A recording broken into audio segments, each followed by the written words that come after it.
Dion cares. We saw Logan Diggs move on from LSU to Ole Miss with Lane Kiffin. Don't be shocked if you see John Emery potentially maybe at another school, maybe like a Miss State or even maybe like a Texas A&M. Inside the transfer portal, only on SportsGrid. Quotes coming out about Embiid. Oh, he's a warrior. You'll never get him off the court.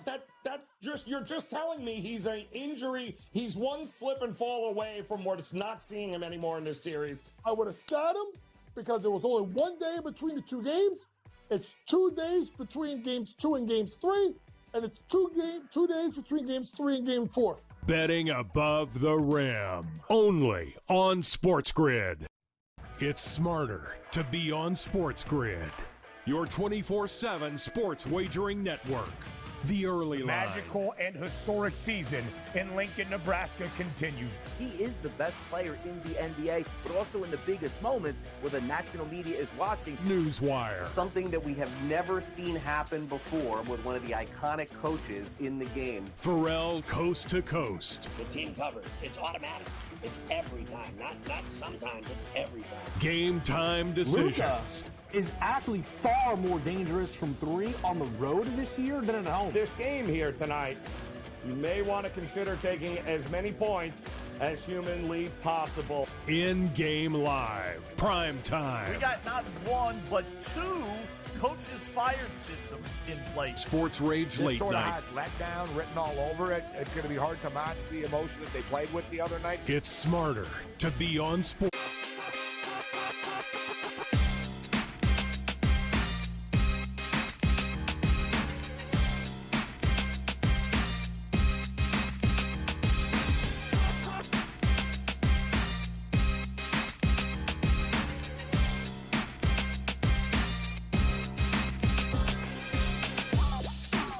And welcome in, a very happy Friday to you now. Here we are, May 17th. It is Game Time Decisions on the SportsGrid Network. I'm Joe Raineri. Appreciate you stopping by as we are getting ready for an absolutely loaded weekend across the world of sports. We've got a major championship in golf going on right now. We have arrest reports. Don't even ask. Unbelievable story coming out of Louisville there at the PGA Championship. But we also have the second leg of the Triple Crown. The Preakness is taking place at Pimlico in Maryland tomorrow. So we'll talk to our friends from the Daily Racing Forum in just a bit here. We'll get their thoughts on what's happening. And you mix in Game 7 this weekend in the NBA, possibly another Game 7. We've got a closeout game. We've got a little something for everybody here, including tonight, where the New York Knicks will have an opportunity to close it out against the Indiana Pacers on the road. Indiana has been phenomenal at home this postseason. 5-0 at home here. In fact, the winner of every game pretty much has been the home team in this series. The Knicks have handled business at the Garden. Indiana has handled business at home. Does that mean we're going to get a Game 7 back at Madison Square Garden on Sunday? Could very well be, because, man, oh man, Denver decided that they would much rather have a Game 7 at home last night against Minnesota. Could we see the same thing happen here with the Pacers and the Knicks? We'll have much more on this game coming up. We also have Game 6s tonight in the NHL. How about them Florida Panthers, who unfortunately blew a huge opportunity a couple of nights ago in Game 5 with an opportunity to close the door on the Bruins up 3-1. But give credit to Boston. They held on for a 2-1 win, and it is 3-2 in favor of the Florida Panthers. They'll be in Boston here tonight. That game coming up at the top of the hour. Another situation where if the Panthers don't close the door, well, the Bruins will be more than happy to try and get back to Sunrise, Florida for a Game 7. So that is going to be a big topic of discussion here coming up on Game Time Decisions. And then, of course, after that, Colorado the Avs, can they muster up another win against Dallas and take it to a Game 7 with the Dallas Stars up 3-2 in this one?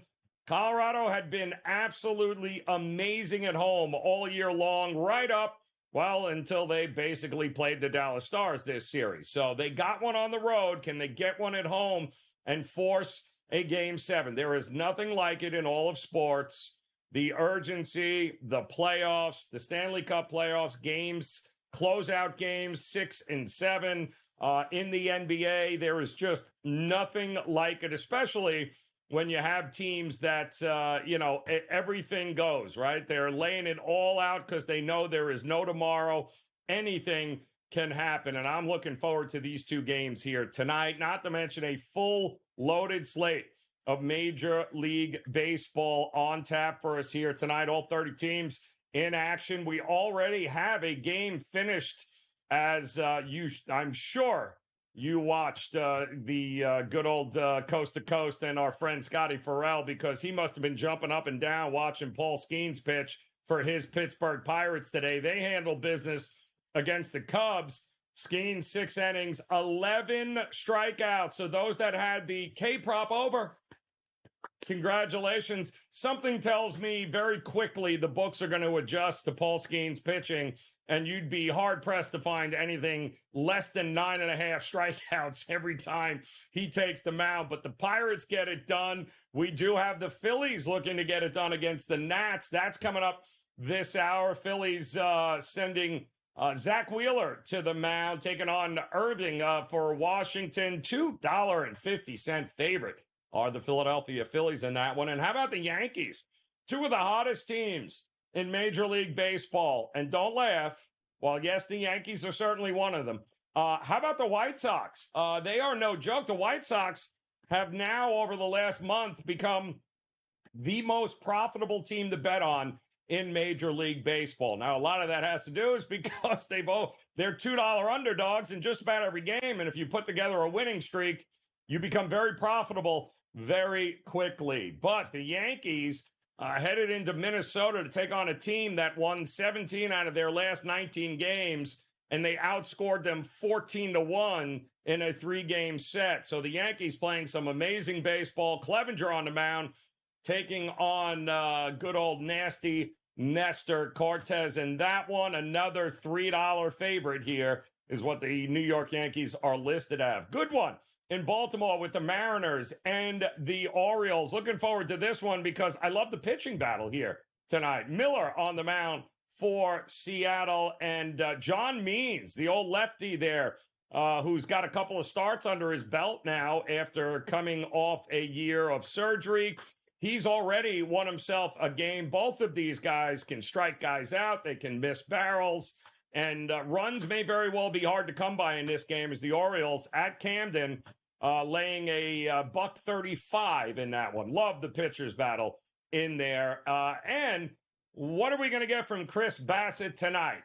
It's a question that even the Toronto Blue Jays are probably asking, as the Tampa Bay Rays are at the Rogers Center here tonight. And usually Chris Bassett has been a pretty good bet at home. On the road, not so much, but at home, he's been pretty decent, taking on the rookie there, Alexander, for the Rays. We'll see if they can get the bats going early and often in that one. And speaking of the Yankees just steamrolling the Twins over this the last couple of days, while the Twins are like, thank goodness we can get away from the Yankees, now they're going to take on the Guardians, who have had a hard time scoring like the Yankees just did. But the Guardians at Progressive Field here, they are a slight favorite of minus 125 there. McKenzie going for the Guardians.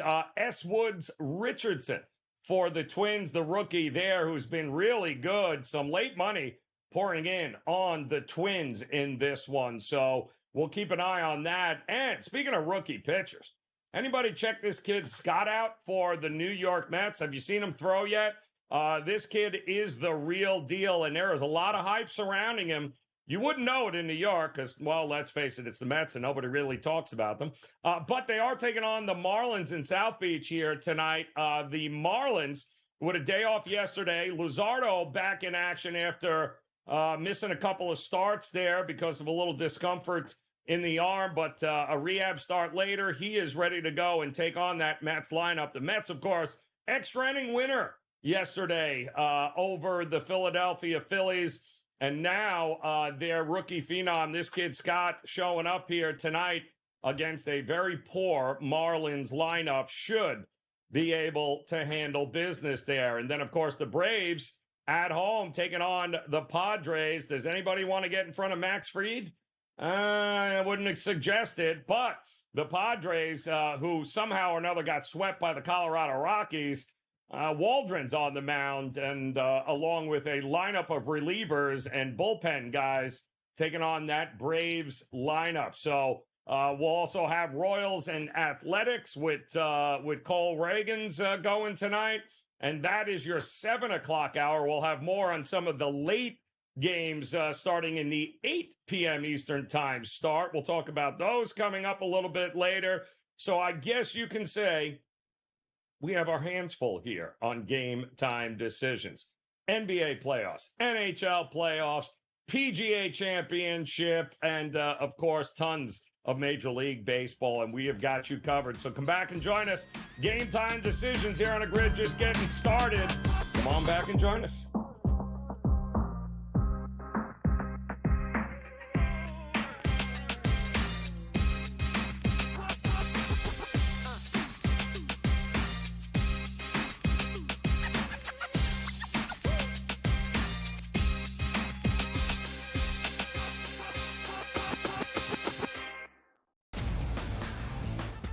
Look at the Denver Nuggets and say, whoa, just a week ago, they were that minus 115 or so price. Now we're looking at them at a 7-1 price. Any chances the Nuggets can actually come back? I think this is going 6 or 7 games, so I think that could be a little bit of a tighter spread between those two.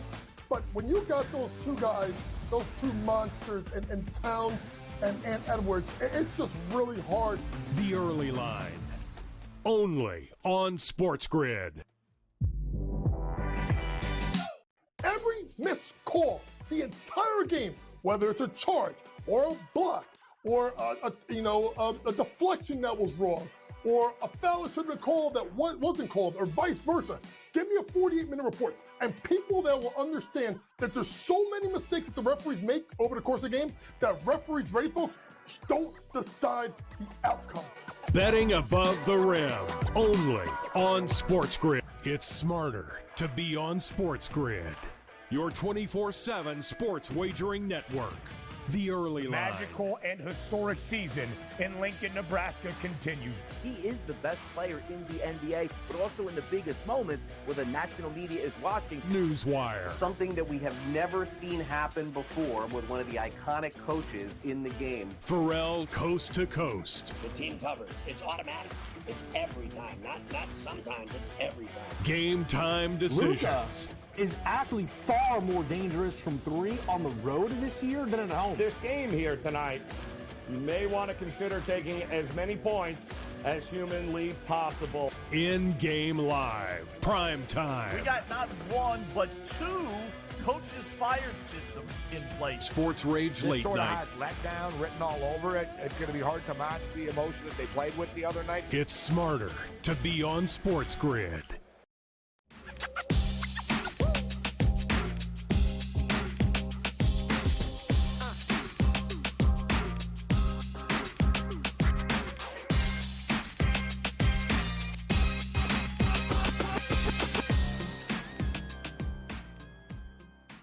All right, welcome in Game Time Decisions here on the SportsGrid Network. We are loaded with action here tonight, and you got to love playoff basketball in the association. And the New York Knicks have an opportunity to put away the Indiana Pacers, but they'll have to do it, well, in a place that they haven't been able to win yet, and that is on the road here. And Coach James Young stepping up here, and tonight it's nice, Coach, because we're talking Knick fans. Got to be very happy here. We're talking about the Knicks closing out the second round of a playoff series with an opportunity to make it to the conference finals. Certainly doesn't happen often, or at least it hasn't anyway. So exciting time, but the question remains. They're getting 5.5. Nobody cares about covering. Are they going to win outright here tonight, Coach? I think so. And it's amazing, Joe. Good to be on with you as always. You know, there was a story in the New York Post, a local newspaper here up in New York City, about Jalen Brunson. And it's how this kid's wired. When he lost his state championship his junior year, his screenshot on his phone was a dejected look on his face, and he kept it on for the entire year. What also happened is we found out that he has had Game 6 against Miami in his head, a series that he was arguably, him or Jimmy Butler, the best player on the floor that series, but he didn't play well down the stretch in Game 6, and he kind of has that in his head. I think this is all about how can the Knicks survive early. You saw last night, right? Minnesota up 17 at the end of the first quarter. Indiana's going to throw that knockout punch early. If New York can weather the storm, and I think they will, I like the Knicks plus a 5.5 because I think it's one of two ways, Joe, and you've seen it. It's either going to be a blowout Indiana or Knicks win close. I don't think this is a game 3. This is either game 4 in that situation. Indiana's got to blow them out early and keep the pressure on. I don't think they do it. I think New York beats them up on the boards. They make it a street fight. And if Indiana does that, that means they can't get out of transition. Knicks cover the spread, and they win outright. Well, speaking of boards, I mean, the 30-point blowout in the last game had a lot to do with a 2-1 advantage there for the Knicks on the boards. It was something they made a point of dominating. They did, and it kind of threw Indiana for a loop. So tonight, when you look at this game, certainly Indiana is going to make an adjustment. Carlisle is a fantastic coach. They're going to do their best here to make sure that doesn't happen again. But if it does, who are you focusing in on the boards here tonight? Hartenstein, who's going to get the rebounds for the Knicks? Well, if I think the Knicks are going to win the game and be in the game, it's really about the rebounding of 3 people in particular. It's Hartenstein, it's Precious Achiuwa, and it's Josh Hart. So what I'm going to do is I'm going to take Isaiah Hartenstein to go over 8.5 points. See, what happens if you understand the Knicks style is, and by the way, he's under the last 3 games, but 8 of the previous 11, he was over this. If the Knicks make this a street fight, you saw Isaiah Hartenstein get 5 offensive rebounds in the first quarter. The most dangerous shot for the Knicks is board, kick out 3. I think Indiana gets really concerned about this. So now the board should be Hartenstein finish, couple of push shots, secretly good free throw shooter, no Mitchell Robinson, got to play big minutes. Isaiah Hartenstein over 8.5 points.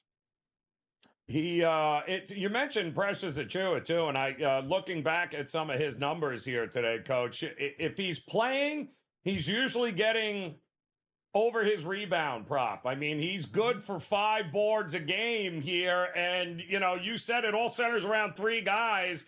They're going to use him if he's going to get some minutes. There's a few guys you'd want to target for rebounds there. What about points in the Knicks here? Was there anybody is DiVincenzo going to carry the load? Is it Brunson as usual? Who's the point getter for the Knicks tonight? I think it's going to be Brunson. You'll see New York trying to run multiple actions, get switches on them to get Brunson involved. I wonder if you're Rick Carlisle, you may go, you know what? Anybody but Brunson. So if you see that happen early on, maybe jump to the assist prop over 6.5 at minus 142 on FanDuel. That could be the play because I think they want to get the ball out of his hands. Also, if they look at Precious Achiuwa, if you can find it, folks, it's not on FanDuel, but other sites will have it. Look for Precious Achiuwa points props. 4.5 over 3 of the last 4 games. 5 out of 7 versus Indiana. 2 games during the regular season. 12.5, 9.5. Big minutes. You talk about Precious rebounds. I think he has a couple of cheap baskets. Over 4.5 points for Precious Achiuwa. Go dig and find it. Oh, love that. Absolutely. All right. And then when we look at Indiana, of course, Halliburton has got to be better. They all have to be better than they were in that last game. But Siakam seems to be a head scratcher. Do you go points with him? No Anunoby. Usually that means more points for him. But how are you approaching his prop market here tonight?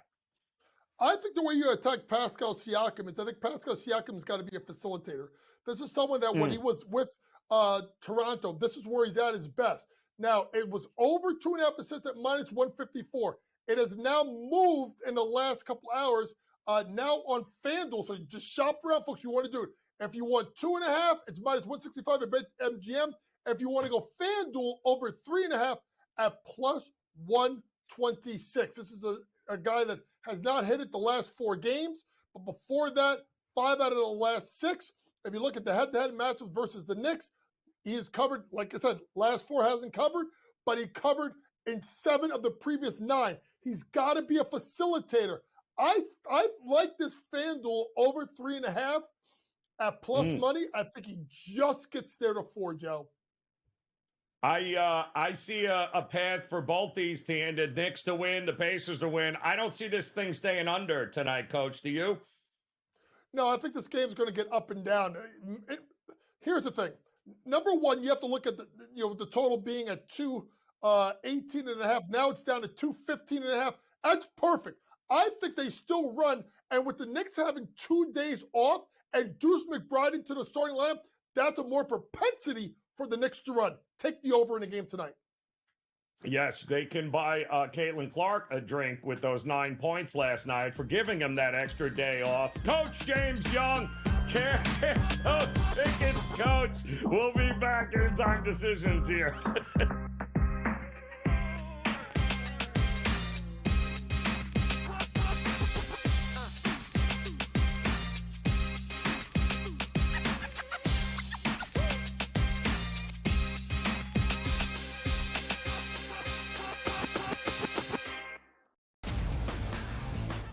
Look at the Denver Nuggets and say, whoa, just a week ago, they were that minus 115 or so price. Now we're looking at them at a 7-1 price. Any chances the Nuggets can actually come back? I think this is going 6 or 7 games, so I think that could be a little bit of a tighter spread between those two.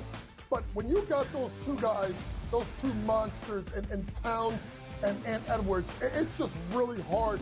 The early line, only on SportsGrid.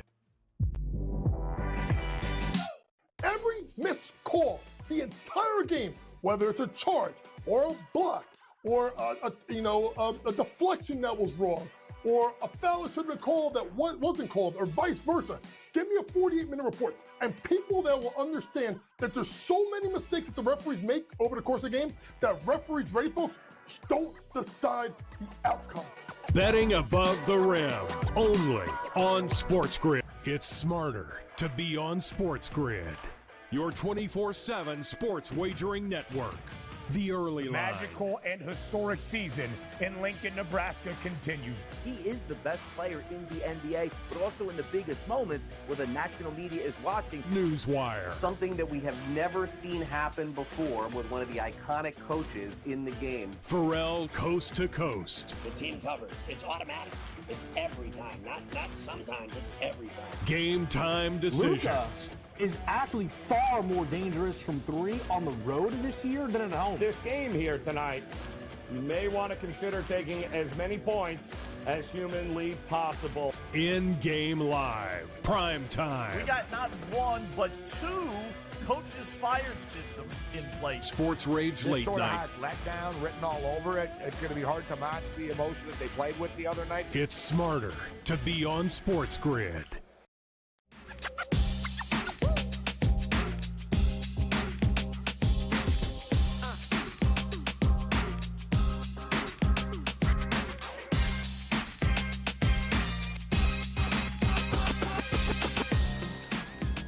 All right, welcome back in. It is Game Time Decisions here on the SportsGrid Network. A very happy Friday to you. Loaded slate, not just today, but all weekend long. Got so much going on, including NBA playoffs, NHL playoffs, Major League Baseball.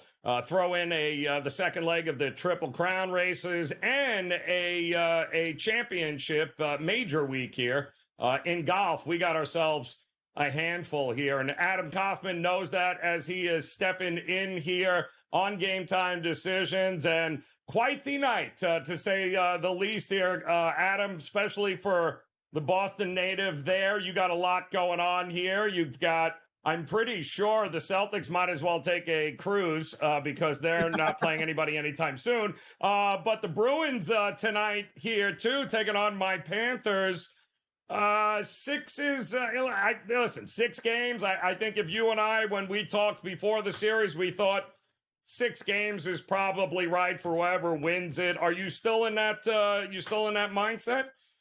Yeah, I mean, look, I'd like to see 7 at this point because my guys trail your guys, and it's an elimination game. But look, I'm not betting a side in this one, and if I were to, it would be the Panthers. I would have said going into the series, I did say going into the series to whoever would listen, that the Panthers were the better team. Now, I don't think it's a dramatic, overwhelming difference, but if you were to say, okay, which of these two teams has the edge against the other one, it would be Florida to me. Now, that being said, Brad Marchand back in the lineup for Boston, at least we assume at this point in time, and that has to be a help after he missed the last game, even though the Bruins did win that in low-scoring fashion. Jeremy Swayman, I do think, has been the best goaltender in the series. It hasn't always shown statistically, but he has really stood on his head. He just hasn't received too much help defensively in front of him, so we'll see what tonight brings in that respect. But yeah, there are just so many different narratives to it. Obviously, Boston trying to force the game 7, maybe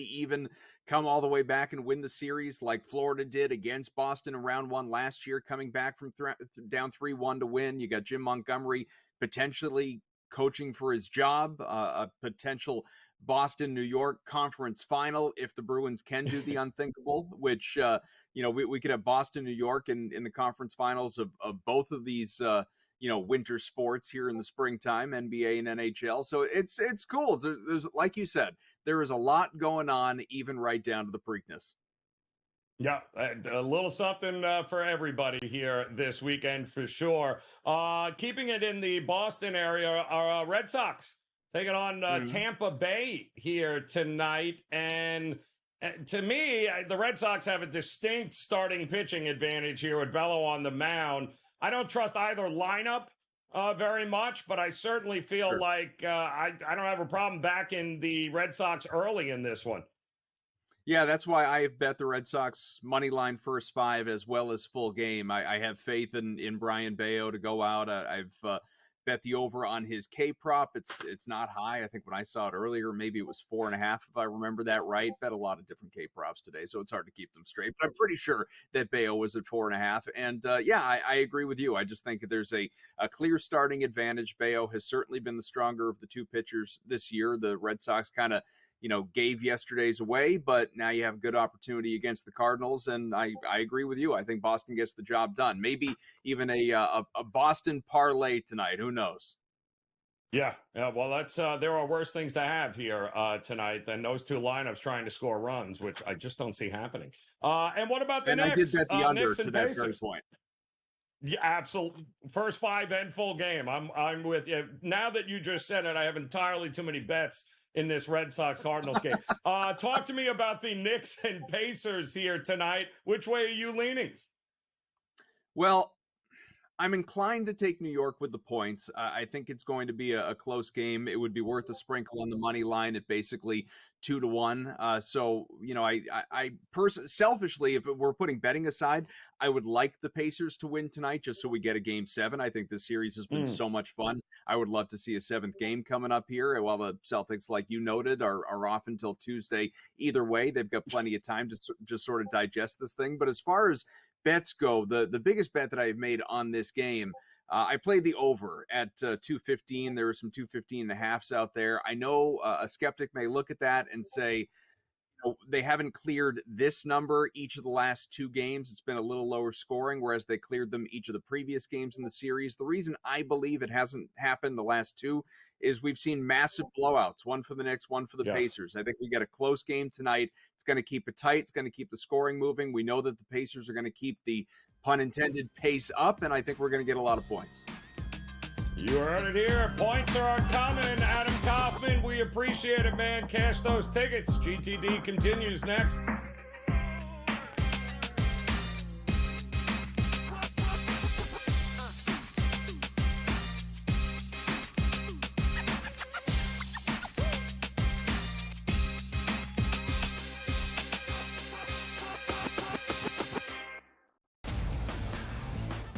look at the Denver Nuggets and say, whoa, just a week ago, they were that minus 115 or so price. Now we're looking at them at a 7-1 price. Any chances the Nuggets can actually come back? I think this is going 6 or 7 games, so I think that could be a little bit of a tighter spread between those two. But when you got those two guys, those two monsters, and Towns and Edwards, it's just really hard. The early line, only on SportsGrid. Every missed call, the entire game, whether it's a charge or a block or a deflection that was wrong or a foul that should have been called that wasn't called or vice versa. Give me a 48-minute report. And people that will understand that there's so many mistakes that the referees make over the course of the game that referees, ready folks, don't decide the outcome. Betting above the rim, only on SportsGrid. It's smarter to be on SportsGrid. Your 24/7 sports wagering network. The early line. Magical and historic season in Lincoln, Nebraska continues. He is the best player in the NBA, but also in the biggest moments where the national media is watching. Newswire. Something that we have never seen happen before with one of the iconic coaches in the game. Pharrell coast to coast. The team covers. It's automatic. It's every time. Not sometimes. It's every time. Game time decisions. Luka is actually far more dangerous from 3 on the road this year than at home. This game here tonight, you may want to consider taking as many points as humanly possible. In-game live, prime time. We got not one, but 2 coaches fired systems in place. Sports Rage This late sort of night. has letdown written all over it. It's going to be hard to match the emotion that they played with the other night. It's smarter to be on SportsGrid.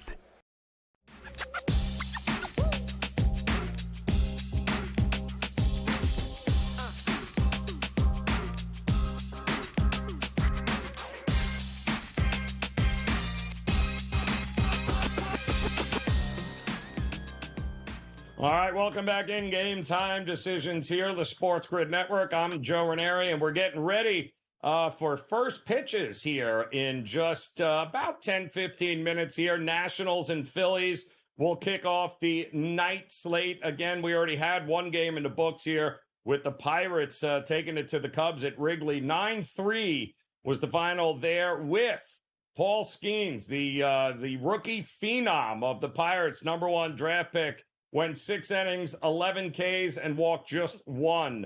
So needless to say, I don't know that this kid is going to be sneaking up on anybody in the marketplace or any lineups anytime soon. So Pirates get it done 9-3.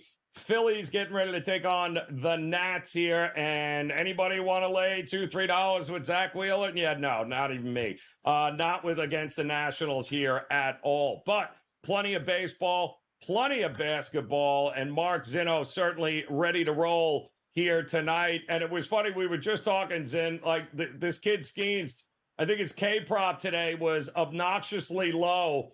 He strikes out 11. I don't think we're going to be able to see him less than 8.5 strikeouts a game anytime soon here. The kid's got great stuff. I mean, what can you say? The question is not about Kenny, but how long will he, and how long will they leave him out here in these spots moving forward? Well, that's the thing. I mean, look, full disclosure. I talked this morning about Skeens going under his outs prop at 14.5, knowing he was on a pitch count, right? Like he's not going to go much past 90 pitches in any given start. And if he's not throwing a no-hitter, he doesn't go out there for the 6th inning of that game, right? Like it flat out doesn't. If he had given up a hit, he would have been yanked after 5. There's no doubt about it in my mind. So from that standpoint, I think, they're so overcautious with him, especially since he throws so hard, that they don't want to sit there and overdo it to start this thing. They've got to stretch him out for about a month or so with these short starts until they start pushing him closer to 100 pitches. I mean, he threw 100 today, but again, that's because he had a no-hitter. If he had given up a hit in the 2nd inning, I guarantee you after 85, 90 pitches, no matter what the situation was, he was getting yanked. So it's just one of those things that you have to kind of figure out start to start. And if he's getting hit around a little bit, the leash may be even shorter. Yeah. Well, the market's certainly not going to give you that kind of value anytime soon with this kid until he gets roughed up the first couple of times, which may be a while. if he keeps playing teams like the Cubs. You've got about 10 minutes away. We got Wheeler and Irving here. Phillies, Nats. Wheeler got a little roughed up last time out here at home. The Nats are pesky. You trust them. I mean, the Phillies aren't exactly hitting the cover off the ball, coming off of that extra inning loss last night. So what do we do in this game with Wheeler? Anything? I mean, look, when you get Wheeler on the mound, and it's the Phillies right now, they're going to be so overpriced. There's such a premium on them given this spot. But Jake Irvin here is kind of, not a bad pitcher to back. And, in reality, if you look at this thing objectively here, I kind of feel like this Washington lineup against Wheeler has had a little bit of success. Conversely, I would say this Phillies lineup against Irvin hasn't really seen him all that much, so there may be a little bit of an edge here. But I would just say, look, I would not, even though the Nationals bullpen isn't bad, Joe, I wouldn't give the Phillies lineup at least 8 cracks at the Nationals, right? So if you're going to bet Washington, you probably got to take them in the first 5, take the half run at a manageable price to see if you can get out of there with a small lead, or hope the Phillies bats just don't get going until the second or third time through the lineup. So the Yanks rolling back home, taking on the White Sox, who, well documented, when you're a $2 underdog and you hit a winning streak, chances are you're going to be extremely profitable, and that they have been. But nasty Nestor against Clevenger. I mean, the Yankees just took a team that won 17 out of 19, and they outscored them 14-1 in 3 games. So I don't know that that's a train I want to get in front of either, even at a $3 price here. I think you just look Yankees team total. I mean, it's probably going to be juiced around -140, but that's really the only playable number here. You can't play in first 5 because you're still going to pay around -170, -180, given how big this number is. I personally don't trust Cortez. You know me. I don't think he's all that good. I mean, the guy's 1-4 with a 4 ERA, so I'm not going to get behind that at all. I mean, there's a way that you could look at this and take the over. The White Sox bats have started to wake up a little bit here, Joe. Like, not like great, but they're just not as terrible as they used to be. That's why they've been able to win games. So I would look at the Yankees team total. If you feel like the Yankees are the right side in some size, way, shape, or form, then I think that's a playable number. But beyond that, this is one of these things that's outpriced the market for me. The Mets are in my neck of the woods here, taking on the Marlins tonight. Marlins had a day off yesterday, but this kid, Christian Scott, for the Mets, he appears to be the real deal here. I mean, not going to get a lot of publicity because he's not Paul Skeens. Taking on Luzardo, who was just hurt a little while ago. My goodness, feels like an under game here. What were you thinking of the Mets here on the road tonight? The Mets feel like an under every time they go out at this rate. I mean, it's just if the Mets had that little hot streak there towards the end of April where they were scoring runs, and it looked like they were going to be a team that, hey, maybe we shouldn't count them out just yet. And then the bats went back to being silent again. They're a tough act right now, especially against Luzardo, but he hasn't been great this year either. Luzardo's had his struggles. For as good as he was last year, he has not looked like the same pitcher this year here. And it's pretty telling that the Mets are only like a -120. What are they? -130 favorite against the worst team in baseball. That to me raises up a little bit of a red flag, because it's like, wow, nobody is that short of a favorite against the Marlins other than, really bad teams like the Nationals and White Sox. So I would stay away from this one as far as I can. I saw that kid go up against your Atlanta Braves there, and I was thoroughly impressed with how he handled himself there. I don't think the Marlins are going to compare to the Braves lineup, so we'll see if he can keep this thing in the ballpark and keep it under. Do the Twins ever score any more runs? I guess the Guardians consider to be I guess they should be able to beat the Guardians, but will they? Like, taking unders in baseball is like maniacally, gut-wrenching, just because of the extra innings thing. But, God, if there was ever 2 teams that aren't hitting the ball right now, it's Minnesota and Cleveland, and you got an 8.5, why not? Why not? Why not? At a minimum, both those bullpens are pretty good. Cleveland's got the best bullpen ERA in baseball, and Minnesota's on top 12, with a solid whip, and they don't give up a bunch of home runs or walks for that matter. So, yeah, I mean, I would just bet the straight under. As crazy as that is sometimes, man, just the matchup screams to me under 8.5. So I mentioned it earlier. It's been a coin flip. You don't know which Bassett is showing up, but he's usually been pretty decent at home. Yes. How are you looking at them tonight? I played Blue Jays first 5 run line -0.5. I was around -118, -120. This is my big bet for the night. You know, I'm going to back Bassett after a couple of shaky starts. He got rocked by the Dodgers at home. Had that average quality start, 6 innings, 3 runs. And then he was good on the road his last time out against the Phillies, which is a really good lineup. He went 6 1/3, gave up just 2 earned runs, and struck out 6. So, you know, I'm not sure which guy we're going to see here, but I got to trust the fact that Bassett at home is still really, really good. And Toronto at home has been scoring. So they are playing a Rays team that, despite what they just did in Boston, taking 3 of 4, is still an offense that doesn't score on the road. They've hit the second fewest home runs of any team. They're bottom 5 in runs scored. They're bottom 5 in batting average, OPS, and WRC plus on the road this year. So I got to trust that that Bassett could do what he needs to do, and Toronto will at least have a 1-run lead here. All right. Love that. Plenty of Major League Baseball coming up. We do have some NBA action, including Zeno's favorite team, the Knicks, in action here tonight. We'll get his thoughts on that game and the playoffs when Game Time Decisions continues here on the Grid.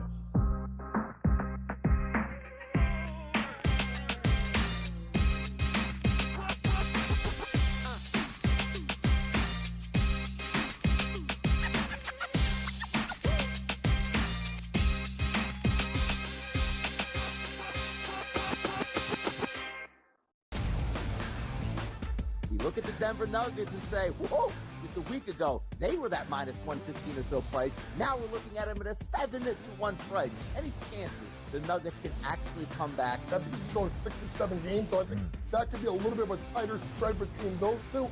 But when you got those two guys, those two monsters, and Towns and Edwards, it's just really hard. The early line, only on SportsGrid. Every missed call, the entire game, whether it's a charge or a block or a deflection that was wrong or a foul that should have been called that wasn't called or vice versa. Give me a 48-minute report. And people that will understand that there's so many mistakes that the referees make over the course of the game that referees, ready folks, don't decide the outcome. Betting above the rim, only on SportsGrid. It's smarter to be on SportsGrid. Your 24/7 sports wagering network. The early line. Magical and historic season in Lincoln, Nebraska continues. He is the best player in the NBA, but also in the biggest moments where the national media is watching. Newswire. Something that we have never seen happen before with one of the iconic coaches in the game. Pharrell, coast to coast. The team covers. It's automatic. It's every time. Not sometimes. It's every time. Game Time Decisions. Luka is actually far more dangerous from 3 on the road this year than at home. This game here tonight, you may want to consider taking as many points as humanly possible. In-game live, prime time. We got not 1, but 2 coaches fired systems in place. Sports Rage This Late sort of Night. has letdown written all over it. It's going to be hard to match the emotion that they played with the other night. It's smarter to be on SportsGrid.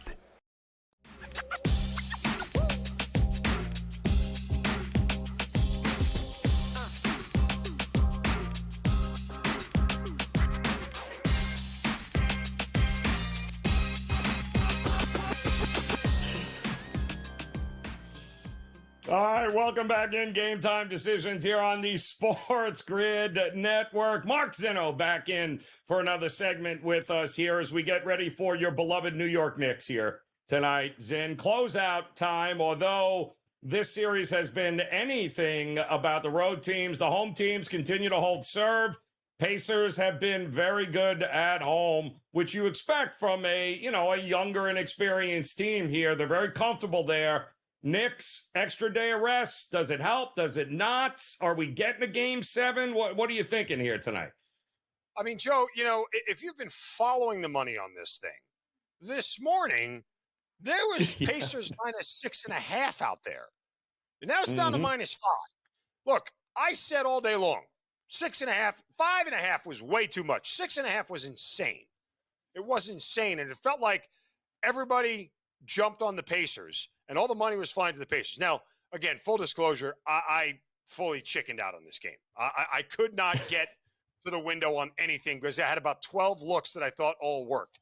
My first initial gut reaction was Pacers team total over, right? Okay, Pacers are at home. They're going to score. The Knicks had their best defensive effort at home. There'll be some regression back. A lot of this series has been more over than under. The only unders have been the 2 blowouts that have happened, right? So, you know, that was my first thought. And then I started thinking a little more. I'm like, you know, the Knicks really showed me something. They are the better team here.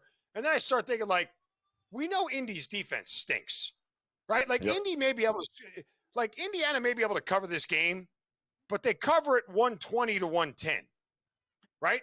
They're not covering it by keeping the Knicks under 100 because their defense isn't that good. And so then I thought Knicks team total over 105.5 or 104.5, whatever it was this morning. And then I said, don't get cute. Just take the points.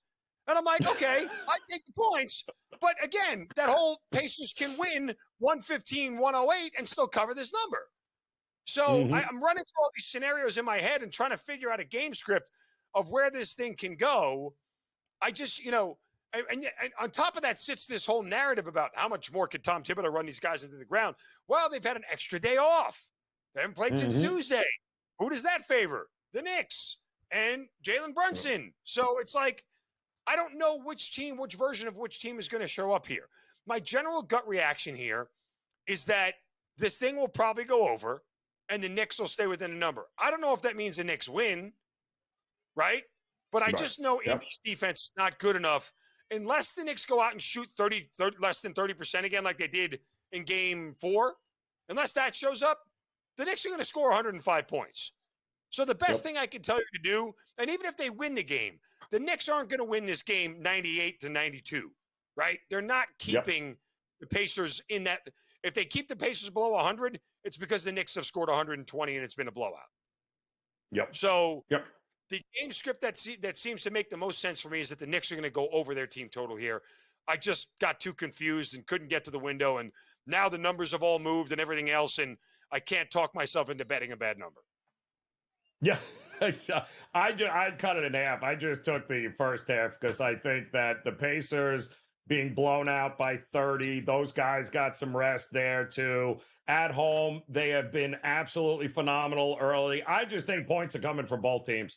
And I don't care. I don't know who's going to win, like you said, but I'm getting points early. I know that from both these teams because the Knicks' choice is, what choice do they have but to keep up? I hope they close this out tonight. Like, let's just get this thing over with here so I can put full-on Boston Celtics hate into my timeline nonstop on social. So, you know, I mean, I'm so ready for all of that. After all, I will find a way to bet against the Boston Celtics in every game in this series out of principle. Out of sheer principle. You might not get a chance, though, because they probably are going to have to. Here's how it's been working for the Celtics. The Celtics have this golden road paved to the Eastern Conference Finals like we've never seen. And now this series is probably going to go 7. Somebody else is probably going to get hurt. And then the Celtics are going to be like, really? But I'll tell you this, I ain't betting them game 2. I'll tell you that. I don't care who they play. I ain't betting them in game 2. I am absolutely fading them. Celtics cover the number game 1, fade them in game 2. That's the plan. Yes. All right, maybe they can on the Celtics. Game 1. Maybe I will. Yeah, so that'll be the big fade of the Celtics in that one. Celtics minus 7.5. Minus 8. Do you have any look-ahead lines out there for that? I would say Celtics minus. Celtics. I mean, the straight game 1 line though. Celtics Knicks. I think it's minus 7.5. Do you think it's lower than that? It's going to be the same. I think it's higher for both. Quite honestly. The minute that Anunoby is ruled out that he's not coming back for the playoffs, I don't know why everyone keeps holding hope on the hamstring. It's not going to happen. I think they'll be close to double-digit favorites over both these teams. I don't see how they're not, especially at home in the Garden. I mean, I think Indiana would give them a better game long-term, but quite honestly, They could get boat raced. If they can't win a game on the road, and that's the other problem with these two teams, the Celtics are the only team that seem to get better on the road than they do at home. Well, so it's strange.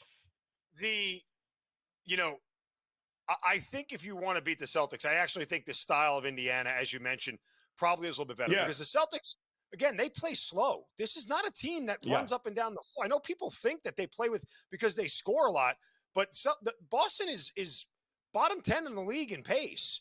They're just super efficient on the offensive end. They don't miss all that much, so they're able to score a lot more points than most teams. But so if the Knicks want to play the Celtics style and go 1-for-1, the Celtics can beat them because they have more shooters, because they have better scorers across the board, especially with no Julius Randle in the game.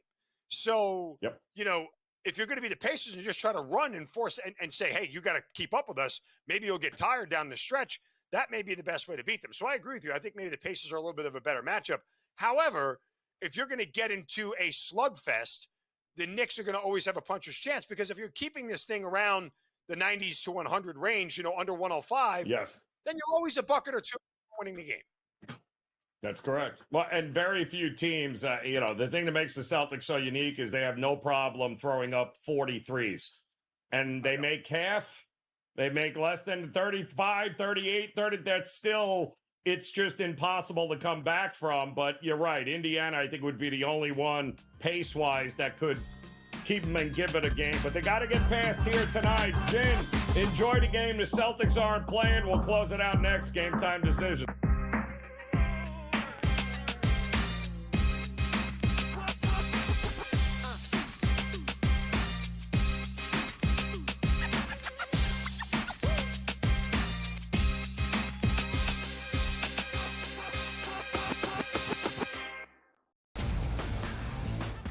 Look at the Denver Nuggets and say, whoa, just a week ago, they were that minus 115 or so price. Now we're looking at them at a 7-1 price. Any chances the Nuggets can actually come back? I think this is going 6 or 7 games, so I think that could be a little bit of a tighter spread between those two.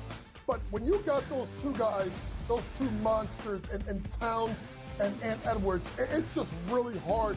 The early line, only on SportsGrid.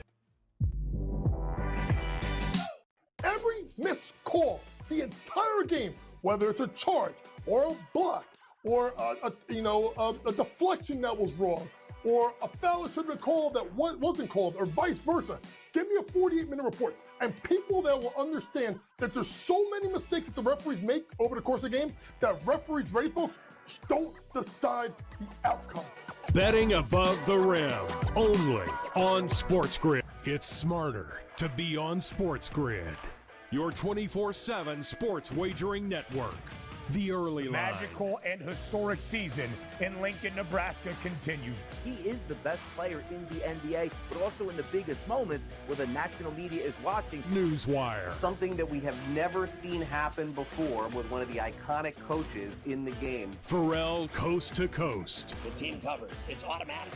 It's every time. Not sometimes. It's every time. Game Time Decisions. Luka is actually far more dangerous from three on the road this year than at home. This game here tonight, you may want to consider taking as many points as humanly possible. In-game live, prime time. We got not one, but two coaches fired systems in place. Sports Rage Late Sort of Night. has letdown written all over it. It's going to be hard to match the emotion that they played with the other night. It's smarter to be on SportsGrid.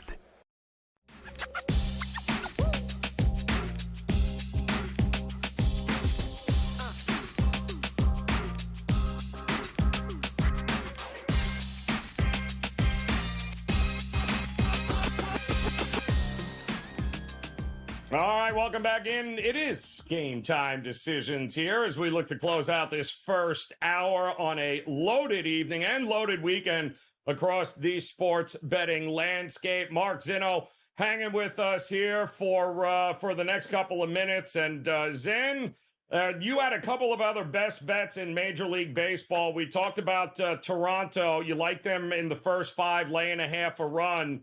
Give me an idea of what you're looking at here with the Milwaukee Brewers tonight. Yeah, I mean, have the Houston Astros turned it around? I think there's a general logic that people think that they have. And I don't think that they have. I don't think that they're that good at all. So I think this is mispriced here with Freddie Peralta on the mound. I'll take the Brewers' first 5 money line here at a minus 120 price. I still think odds makers are pricing the Astros wrong and giving them the benefit of doubt. Now, granted, again, the Astros have won, 5 straight? But they did that against pretty subpar competition, if I recall correctly here. So I'm not going to sit here against Freddie Peralta and step in front of him. He's got, great stuff this year, and he's a guy I really enjoy backing, and especially against Hunter Brown, who's 0-4 with a 7.79 ERA and a 2.01 WHIP, for crying out loud. Like, you're going to make this an even money bet with any pitcher with a 7 ERA? Are you kidding me? Yep. There's no way these two teams should be close to even. Milwaukee should be a much heavier favorite in this game. Yeah, it's kind of crazy. Split down the middle there, pick 'em price in the full game. It's the Tigers and the A's that the Astros just beat up on. Like, what are we doing here? Right. Yeah, exactly. And the Brewers bats, if they come to play here, 7.5 is that total, which is also interesting. What about your Braves? We're not stepping in front of Fried, obviously, but there's a lot of Padre money coming in here. What are we missing here? I don't know. I mean, I think people are looking at the Braves under streak and going, okay, well, this is a team that can score runs, and they'll be able to outscore the Braves because they've been going under so much. But again, look at the Braves' recent run here, and where they've been. They scored 7 against the Cubs. They scored 4 against the Mets. They scored 5 against the 6 against the Mets. I mean, they scored 7 in a loss against the Mets. So it's like, they're not like getting, they're not completely getting shut out here. Right. In this under streak. If you look at what their pitchers are giving up, 2-0, 2-1, 4, 0-0, and then 7 to the Cubs. Like, part of the reason they're under so much is because their pitching has been really, really good. So they're facing right now a Matt Waldron, who is also not a very good pitcher. Write this down, folks. Matt Waldron, has an ERA of 5.49 with a 1.45 WHIP. The Braves have destroyed right-handed pitching at home. They're top 5 in batting average, OPS, and WRC plus against righties at home. In fact, they own Major League Baseball's best batting average at 273 at home against righties. So Max Fried has been very good. He had a couple of bad starts to start the year. That's why his ERA looks a tad high at 3.57. But you go over his last couple of starts, he's been absolutely money. In 3 of his last 4 starts, he hasn't allowed a run. The only time he did it was against the Dodgers. So you kind of wiped that off the slate. We know the Padres aren't as good as the Dodgers. But overall, he's been really good this year. And with the exception of a bad start against Arizona, I feel really good about Fried here, a guy in a contract year. So I'll take the Braves team total over to score enough runs in this spot here. I think they get to 5. I'm looking at it now. The Braves are exactly the same price money line in the first 5 as they are the full game. So I'll take Fried over Waldron. Like do you know what I mean?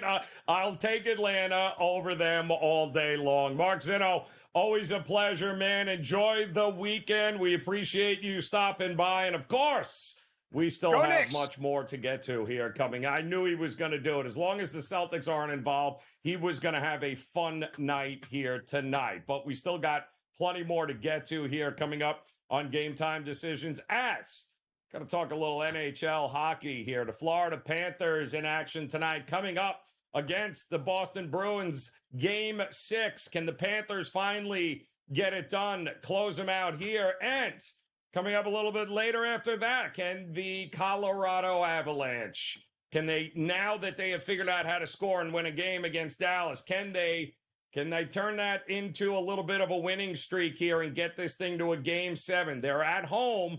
They got to take on Dallas. They got to win another one to get to a Game 7. These are huge games in the NHL here tonight.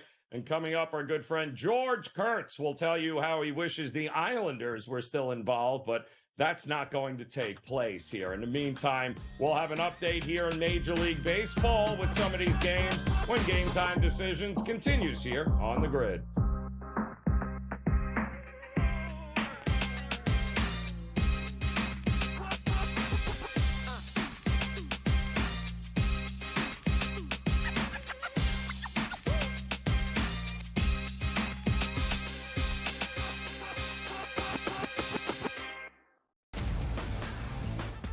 look at the Denver Nuggets and say, whoa, just a week ago, they were that minus 115 or so price. Now we're looking at them at a 7-1 price. Any chances the Nuggets can actually come back? I think this is going 6 or 7 games, so I think that could be a little bit of a tighter spread between those two.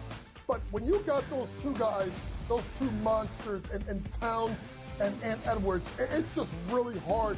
The early line, only on SportsGrid. Every missed call, the entire game, whether it's a charge or a block or a deflection that was wrong or a foul that should have been called that wasn't called or vice versa. Give me a 48-minute report. And people that will understand that there's so many mistakes that the referees make over the course of the game that referees, ready folks, don't decide the outcome. Betting above the rim, only on SportsGrid. It's smarter to be on SportsGrid, your 24/7 sports wagering network. The early line. Magical and historic season in Lincoln, Nebraska continues. He is the best player in the NBA, but also in the biggest moments where the national media is watching. Newswire. Something that we have never seen happen before with one of the iconic coaches in the game. Pharrell, coast to coast. The team covers. It's automatic. It's every time. Not sometimes. It's every time. Game time decisions. Luka is actually far more dangerous from 3 on the road this year than at home. This game here tonight, you may want to consider taking as many points as humanly possible. In-game live, prime time. We got not one, but 2 coaches fired systems in place. Sports Rage This late sort night. of has letdown written all over it. It's going to be hard to match the emotion that they played with the other night. It's smarter to be on SportsGrid.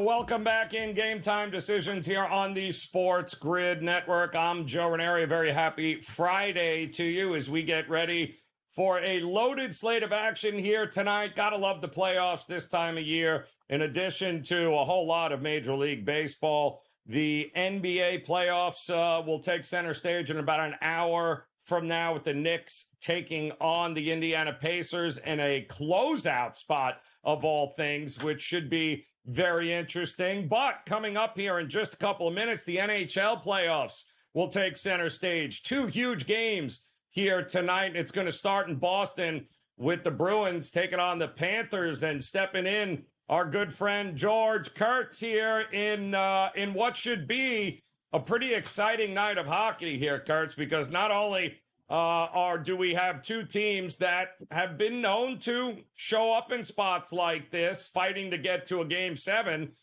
We will either have 2 Game 7s or we will have no Game 7s here. I don't know if it's anything in between tonight. What do you think with the Panthers taking on the Bruins here coming up? I think the Bruins got to be smart here. All right, you heard the coach, Jim Montgomery, earlier this week pretty much saying he wants World War III tonight. He wants to get revenge for Brad Marchand. Oof. Listen, there are times to do that. It ain't Game 6. All right, you can't take a 2-minute, 4-minute, 5-minute penalty because you want to get revenge here, especially for Brad Marchand, who, listen, I'll be honest, Joe. Marchand's probably the player I hate most in the NHL, right? The main thing is I don't like guys who start trouble, do stupid things, but won't drop the gloves. Always bothers me. But that being said, in his conference call yesterday, he stood up for it. He goes, listen, I've been on the other side. I've done some things, so I got to hand it to him for that. But I also think that's his way. He was sort of saying what the coach should have said. Hey, we got to calm down. We got to play hockey. It's hot. It's playoff hockey. Stuff happens. The coach was just weird the way he was going at it. I understand you were trying to buy calls, but he was doing sort of the opposite. Letting go, we're going to go after Bennett. Probably not what you want to say, because now the league looked into this or talked to him. The refs know about it. I think we're going to get a good game tonight. We've seen these hockey playoffs. Home ice doesn't mean all that much for whatever reason. Doesn't mean all that much here.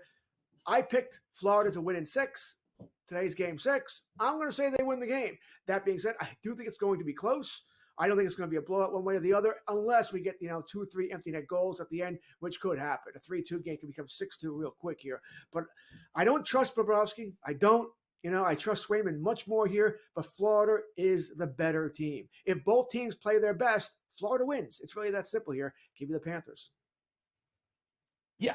Is he playing? Is he not? I mean, they said it was a game time decision. I mean, does Marshawn help if he plays, if he's really that hurt? I don't know.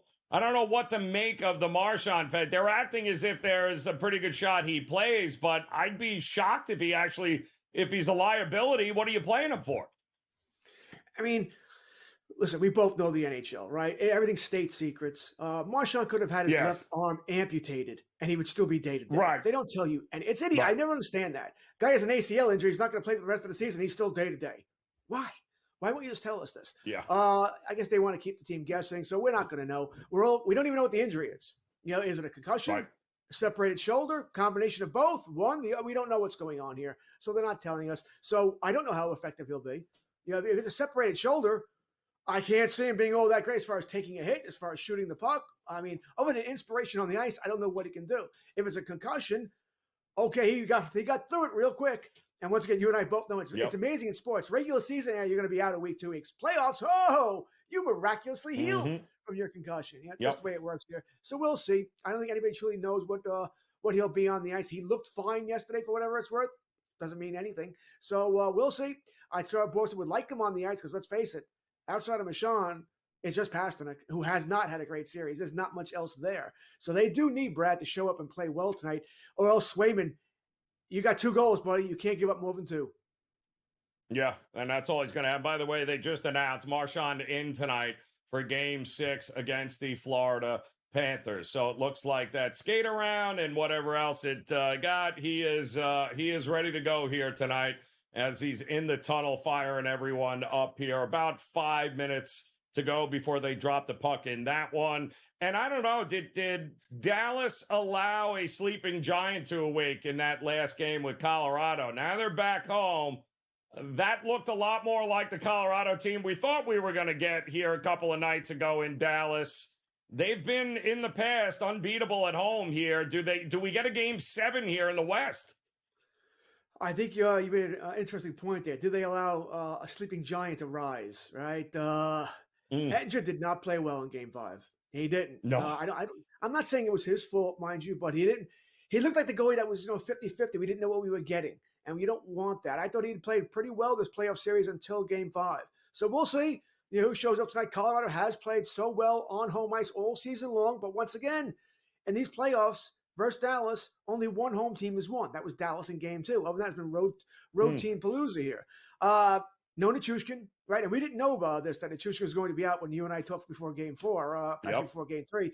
That was a late scratch there. Devin Tays ended up also missing that game with an illness. Tays came back for Game 4.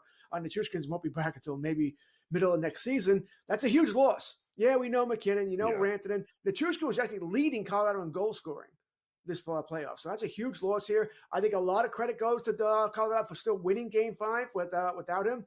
Let's see what happens in Game 6 here. I think Dallas is the better overall team. I think they should have taken care of business in Game 5. It really shouldn't have gotten this far. I think Colorado was certainly live. I don't feel great about it. I'm going to take the better overall team, so I'll go with Dallas here. I am sort of going up and down about the over or the under. The over is only 6.5. You're getting plus money there while you're paying juice to the under at -128. Don't like that at all. I do think what we've seen lately, all the games as we go later in the series, we're getting unders here.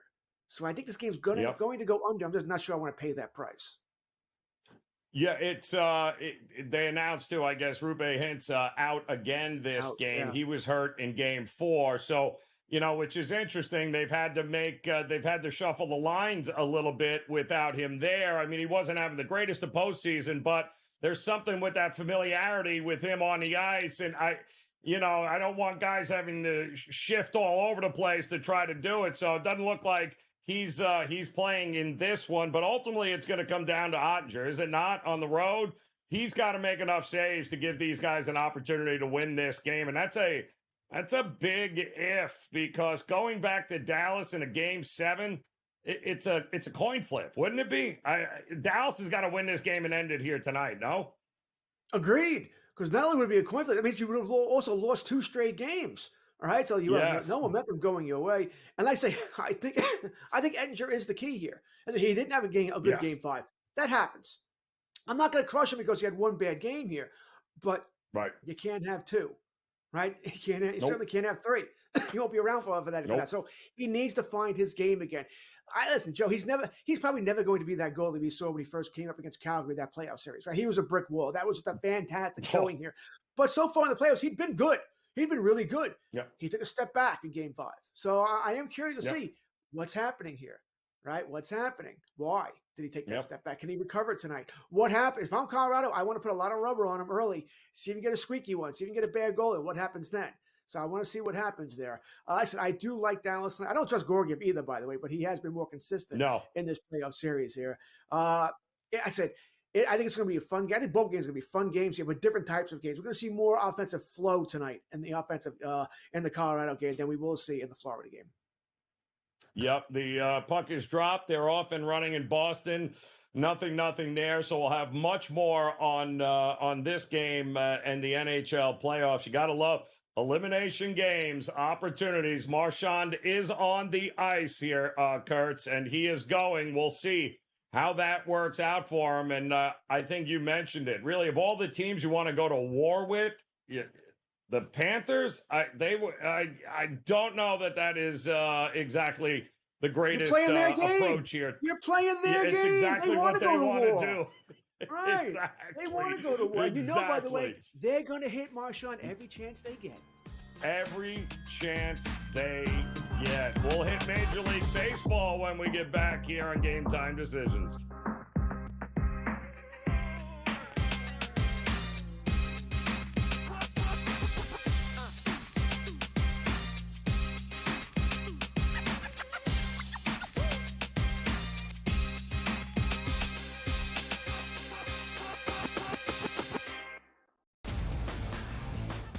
Look at the Denver Nuggets and say, whoa, just a week ago, they were that minus 115 or so price. Now we're looking at them at a 7-1 price. Any chances the Nuggets can actually come back? I think this is going 6 or 7 games, so I think that could be a little bit of a tighter spread between those two. But when you got those two guys, those two monsters, and Towns and Edwards, it's just really hard. The early line, only on SportsGrid. Every missed call, the entire game, whether it's a charge or a block or a deflection that was wrong or a foul that should have been called that wasn't called or vice versa. Give me a 48-minute report. And people that will understand that there's so many mistakes that the referees make over the course of the game that referees, ready folks, don't decide the outcome. Betting above the rim, only on SportsGrid. It's smarter to be on SportsGrid. Your 24/7 sports wagering network. The early line. Magical and historic season in Lincoln, Nebraska continues.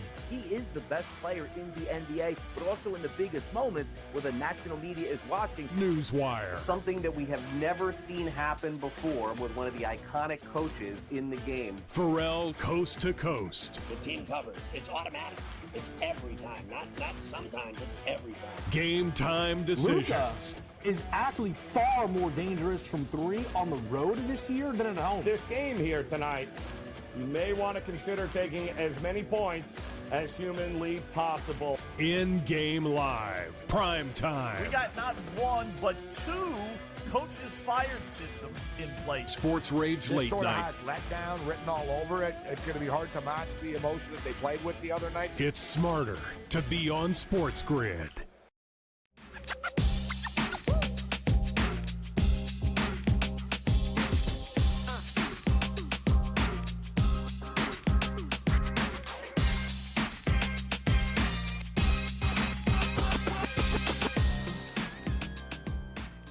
All right, welcome back in Game Time Decisions here on the SportsGrid Network. George Kurtz stepping in for another segment as we take a look at the Major League Baseball slate of games here tonight. We had one already today in the books with the Pirates beating the Cubs 9-3 behind rookie phenom Paul Skeens. They're going 6 innings, striking out 11, walking just 1. But we do have a couple of games underway here with the Phillies and the Nats in battle here. Phillies closed at about a $2.50 favorite there, Kurtz, and they're in a battle right now. Bottom of the second, Phillies 2-1 over the Nats. The Yankees, you said the White Sox left a few runners on in the top of the first. Yankees got out of it, so it's 0-0 there. And I just saw the Mariners put a run up in the top of the first over the Orioles. That was a game I thought was going to be a really good pitchers battle, Kurtz. I didn't mind the under there, but the Mariners, they got 3 hits in the first inning off of Means. That's not great news. No, it's not. And it could just be an early thing, right? We know if you're going to get to a pitcher, sometimes getting into them early is best before they're in a groove. Here, I'm on the under as well. Mainly because Seattle's an automatic under for me. And they had Miller pitching. Yes. I figured he'd keep Baltimore somewhat in check. Not a big play here, but I'm on the under as well in this game. Mainly I'm picking on Seattle more than picking on Baltimore here. They just don't score here. In that Philly game, by the way, we have a replay review as Schwarber hit one that hasn't landed yet, but it's one of those that went over the foul pole. Good luck. Interesting. I don't know how you can ever tell when it goes over the foul pole, by the way. So that's going to be a good luck which way they call it. But they called it foul on the field, so I'm pretty sure it's going to remain foul. I don't see how you can overturn it. Just don't understand how they don't have camera angles from every direction in that spot. But hey, call me crazy. Maybe baseball will make enough money someday to be able to afford a few extra cameras down the foul line. The Mets are in South Beach here. A couple of hits in the first inning. They stranded a couple of guys. Still nothing there. I love this kid, Christian Scott, for the Mets here. Luzardo on the mound for the Marlins. I did like the Mets, certainly early in this game. What were you looking at there? The under. Right, first thing I'm looking at is the under. I like Scott as well. He's pitched very well. Had an awesome first start, I forget, against 2. Second start against Atlanta wasn't as good, but, he held him in check. Tampa. He did his job there. Miami, we know, struggles offensively here. Luzardo for the Miami Marlins, probably the best starting pitcher they have as well. Someone who could be on a trading block as we go along here this summer. So the under is what I'm looking at here.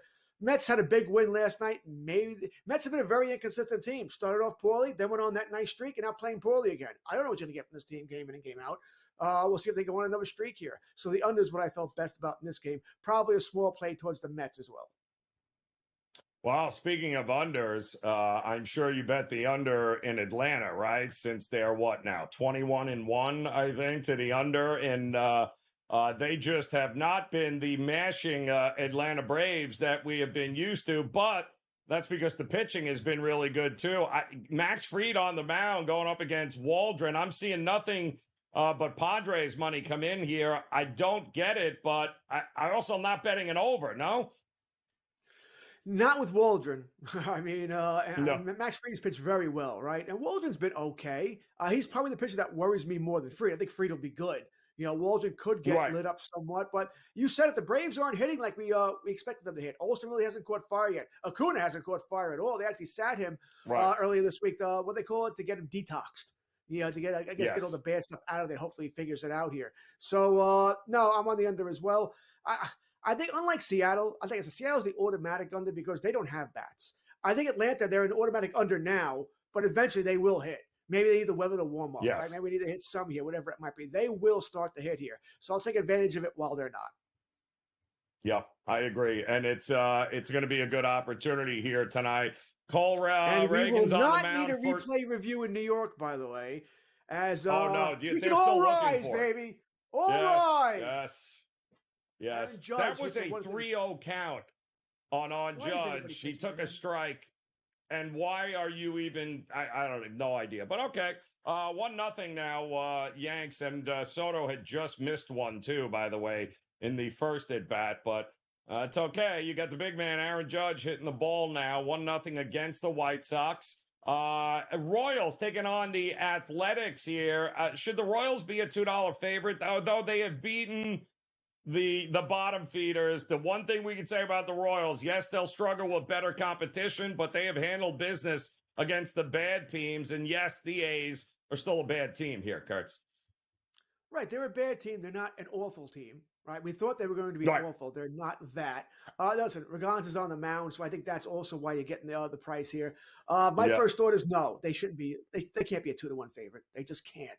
But I get it. Regans is your best pitcher. No one's going to be betting Oakland, right? You're either betting Kansas City or not. I can't lay that price. I mean, it starts in about 20 minutes here. I am looking for a parlay partner. I don't know. Do we have another one? What's going on here? I'm looking for home runs. I had Judge as an anytime home run too, so I'm very happy. Oh, nice. I texted that to our producer. I don't think he got it before the show, but it was on Aaron Judge to hit an anytime home run. I might play that every game this series, by the way. Judge is hot as hell, and Chicago has zero pitching, by the way. Zero. So we'll go there. That's I'm looking for the parlay partner. Will the Dodgers lose 2 games in a row? Frankie Montas pitching tonight? Probably not. That might be my parlay partner later on tonight. The problem is everyone is they're waiting for the wheels to fall off Paxton, and I don't blame him because he's 5-0. You want to talk about having luck? At some point the wheels are going to fall off Paxton. He's not this kind of pitcher here. But did you back Skubal tonight against Arizona? And the under. I'll take the under as well here. But Skubal's fantastic, right? There's nothing wrong with Skubal. They just don't always hit when he starts here. But yes, Skubal and the under there is the play versus Arizona. Skubal, I doubt he'd win the Cy Young Award. He won't get enough pub there, but he is an ace starting pitcher. Yeah, the kid is no joke, and he's obviously much healthier now. 5-0 on the season, and call me crazy. I have no idea why the Giants are $1.50 favorite over the Red Hot Rockies, baby. Rockies outright dog. I know you're chalky there, Kurtz. So I know you want everything in your being wants to back the Giants. But I'm telling you, the Rockies tonight. Not doing it. Leave Rockies believe, and I'll get you a Rockies jersey after you cash that ticket. Game Time Decisions continues.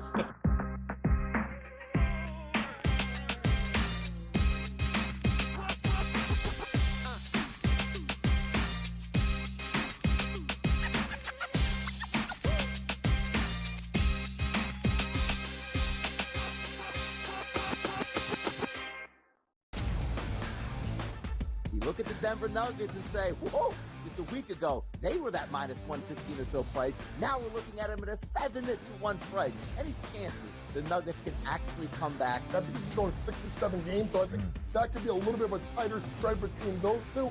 But when you got those two guys, those two monsters, and Towns and Edwards, it's just really hard.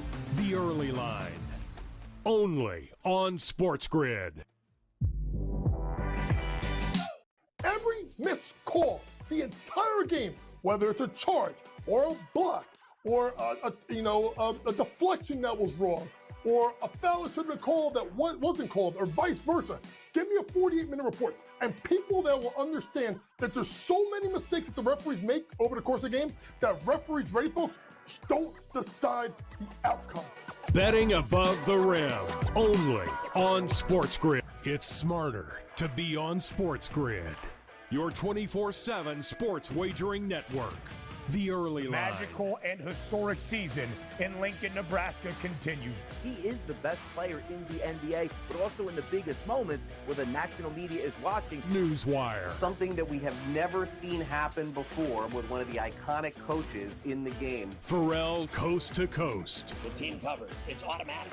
It's every time. Not sometimes. It's every time. Game Time Decisions. Luka is actually far more dangerous from 3 on the road this year than at home. This game here tonight, you may want to consider taking as many points as humanly possible. In-game live, prime time. We got not 1, but 2 coaches fired systems in place. Sports Rage Late Sort of Night. has letdown written all over it. It's going to be hard to match the emotion that they played with the other night. It's smarter to be on SportsGrid.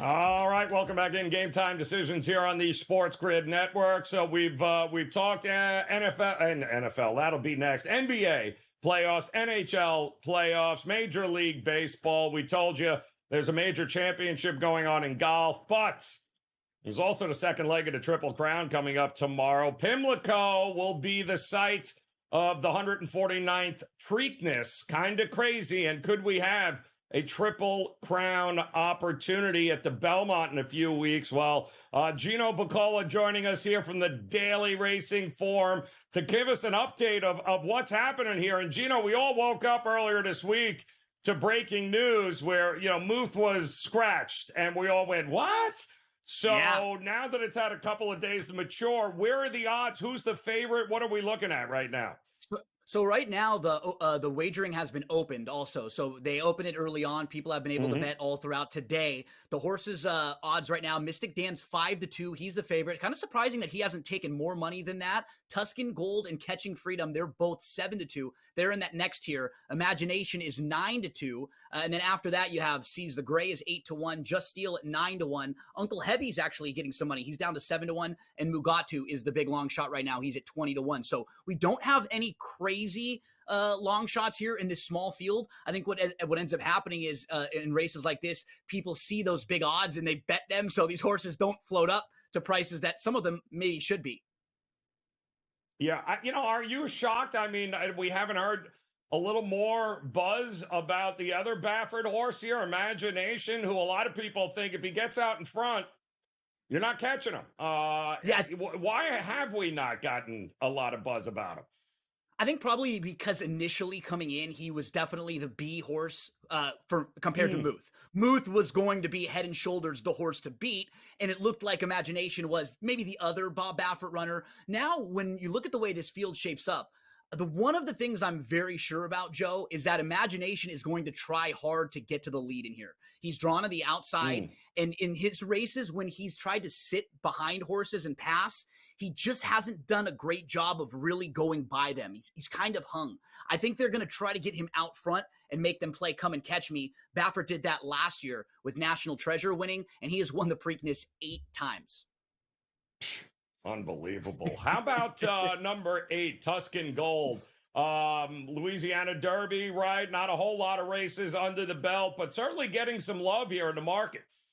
Yeah, I have him as my top selection. I just don't know if he's going to be a bettable price, because if he gets bet down any lower than he is right now, 7-2, to me, that's just probably too short. I needed him to be around that 9-2, 4-1 price for me to feel like that's value in here. But as far as his chances of winning the race, he's got a big shot here. He's lightly raced, as you pointed out. In the Louisiana Derby, he was hooked very, very wide, and he really kept trying hard all the way. That race has come back live. Catching Freedom, who was in front of him, he came back and ran well in the Kentucky Derby. He finished 4th. The 6th place finisher from that race came back and won the Peter Pan last week at Belmont Park. So that's a strong race that they exit, and I think a very, very live horse in here. Well, we talked, Just Steel was one of my top choices in the Derby with 700 other horses, and then he got ran right into the ground. But we got a new jockey here, and we have a hell of a lot less horses for number 7 at a great price with Rosario on top of him now. What are we thinking? Here's what we'd love to see, Joe, because I think Just Steel is the price play in the race right now. He's around 9-1, and he should be right in that range of close to 10-1. And at just as you pointed out, he's going to get a different trip in here. He should not be on the lead. I think his stablemate Seize the Gray. That one will be more forwardly placed. And they tip the hand with Joel Rosario jumping aboard. Joel is one of the best finishers in the game. Reminds me of the shortstop, the baseball player that has that fantastic arm that just kind of waits, and then zings it across the diamond and shows off that awesome arm. That's how Joel is with his closing kick and the finish that he has as a rider. He's so good at that. So what we'd love to see, Joe, we want to see Just Steel maybe sitting 4th or 5th in here, where he's just behind that group of horses on the lead, and he can get the jump on some of those deep horses like the 1, 2, and 3, who will probably be coming from way out of it. We look here at the Timeform US past performances, and those are some of the many features and many tools you can get at drf.com, Joe. That's where you want to go. Shop.drf.com as everybody gets prepped for the Preakness, because you can get past performances, you can get betting strategies, all access PPs, which are some of those Timeform US. And then on our YouTube channel, we have previews for all of the big races, the Preakness, and all the undercard races. So we'll get you all ready to rock and roll to make a ton of money. Joe, we're going to get a better trip from Just Steel this time. I promise you. I love it. I love that. I love what you're talking about, Gino B. Appreciate it, my man. Let's cash those tickets this weekend. Good luck. Gino from Daily Racing Forum. We'll be back next here on The Grid.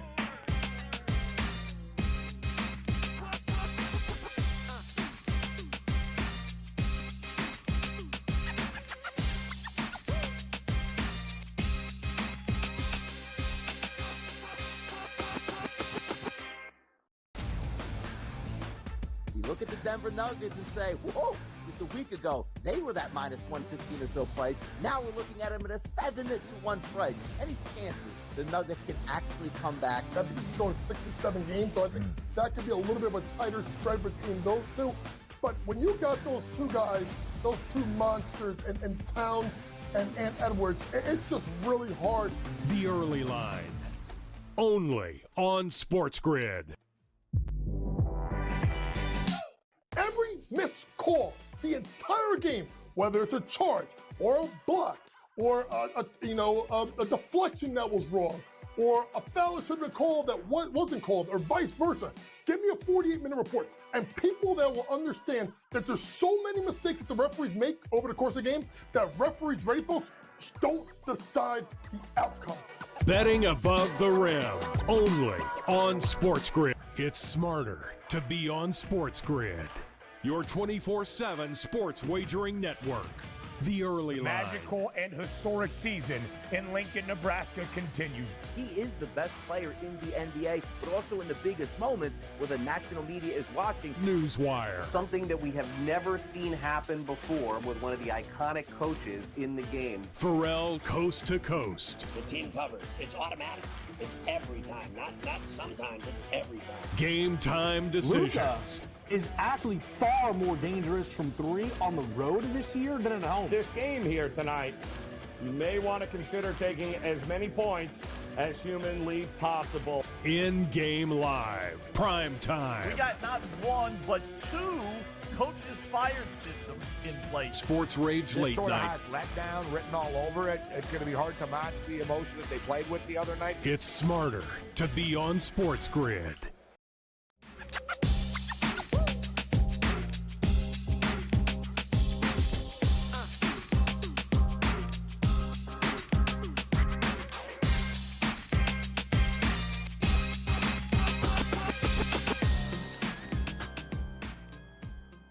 All right, welcome back in Game Time Decisions here on the SportsGrid Network. Joe Raineri, joined now by our good friend Brady Cannon on SportsGrid here. And Brady, I'm glad to see that they let you go this morning after you were arrested. I understand it was a misunderstanding as you follow the PGA Championship, but of all the people to be caught in handcuffs before this round, did you have Scotty Scheffler on the bingo card? Because I would never in a million years have picked this was the dude on tour that ended up in handcuffs before a major tournament. Unbelievable story.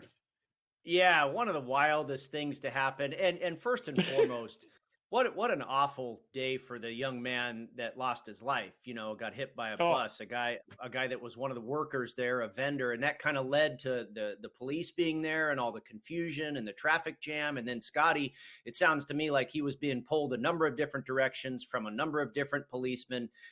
And it was dark out, it was raining, it was very chaotic and confusing. And I don't know if you saw Scotty's press conference after his round. After he goes out and, all that, he's in a jail cell at 7 o'clock in the morning, goes out and shoots 66 in the second round of a major championship. Unbelievable. But after he finished up that act, he went, and I thought he pulled off at a tremendous press conference. He said out loud, I can't get into the details too much. But people asked him about how did you feel? What was this like? And he was incredibly candid. I thought he came forth with a great deal of information. And he was also very relaxed because he's like, this is going to go real quick, guys. This was a joke. And I kind of get that impression. Yep. And I don't know who made mistakes. Was it the police? I think it was pretty confusing in large part for everybody. But I think this is going to go away real quick. And originally it was like, oh my God, Scotty Scheffler's in jail. As we found out more, I don't think it's that big a deal, and we'll move on with the rest of this golf tournament. Yeah, absolutely. I mean, the idea that even jail can't stop him from dropping a 66 in day 2 of a major and be just a couple of shots off the lead is mind-blowing. But our boy, Xander Schauffele, here he is. Huge opening round yesterday. He's trying to hold on right now here today. 12 under. He's one shot over another guy we've talked about, Colin Morikawa, who another 65 today after opening at 66. This is one hell of a leaderboard here. And the champ, he's hanging around also at 7 under in the top 10, Brooks Koepka right now. My goodness, this is going to be a hell of a weekend, Brady. Yeah, it is. You're exactly right. You've got Tony Finau in there, Sahith Theegala in there. There are some big names. You mentioned Koepka starting to creep up. Bryson DeChambeau's in there. And thankfully, Joe, as you know, a lot of those guys are on my pre-tournament card, including Morikawa and Schauffele, Koepka, and DeChambeau. So we've got some horses in the race. Hopefully they can get to the wire. You know, it's kind of interesting. Is Schauffele setting himself up for yet another 54-hole lead that he's not able to hang on to? I hope not. I really do. I hope he gets this one, Joe, not only because of my betting interest, but I think the guy needs it. For gosh sakes, if he loses another 54-hole lead, that's going to be really tough to come back from. And look at the guys chasing him, too. It's just unbelievable. Hopefully he won't be on Sunday in the final group with Rory, and we'll be okay there. Another guy that's also pretty good. I had him for a top 20 because I thought maybe he's a hometown guy, is JT. Justin, this looks a lot much like the Justin Thomas of old. We haven't seen this guy, but apparently he only likes the PGA Championship because he usually plays pretty well at it. And he's got a chance for a 5 under here today, so pretty impressive. Yeah, he's playing very, very well. It does indeed, like you say, look like the JT of old. Obviously a 2-time PGA Championship winner, one in 2022 at Southern Hills, and then in 2017 at Quail Hollow. By the way, Quail Hollow, we saw it last week as the home of the Wells Fargo Championship. It will hold the PGA Championship next year in 2025. So the Wells Fargo will not be there. They'll move the Wells Fargo to another course, which they've done on a couple of occasions when Quail Hollow held the President's Cup and then also when it held the 2017 PGA. So back to Quail Hollow for the PGA next year.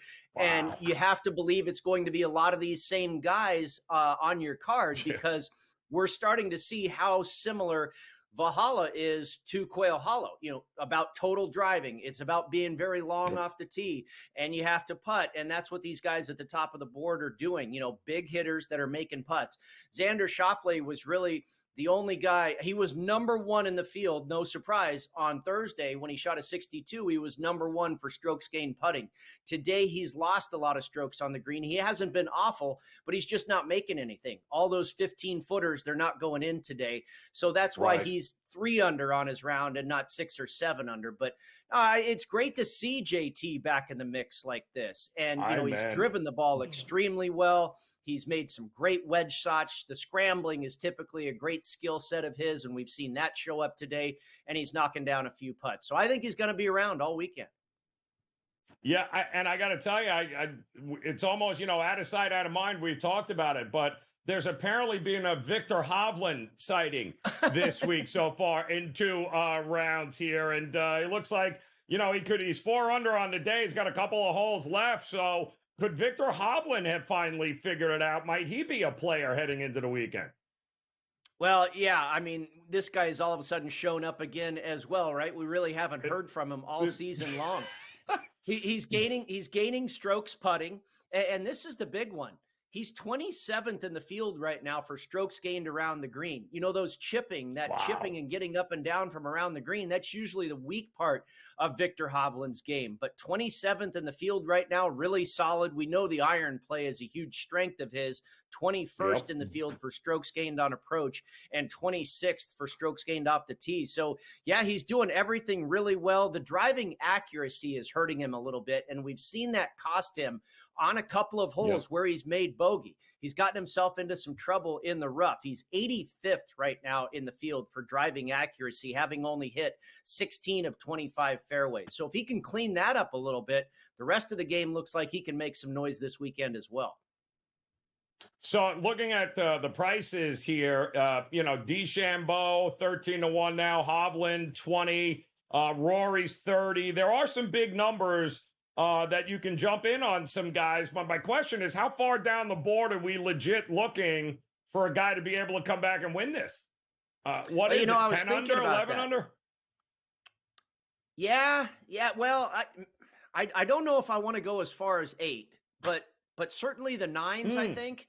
I was thinking about this. You know, I don't know if Xander did he make birdie on 18? Looks like he might be getting ready to try and make a birdie putt on 18. He's trying to get it in, yeah.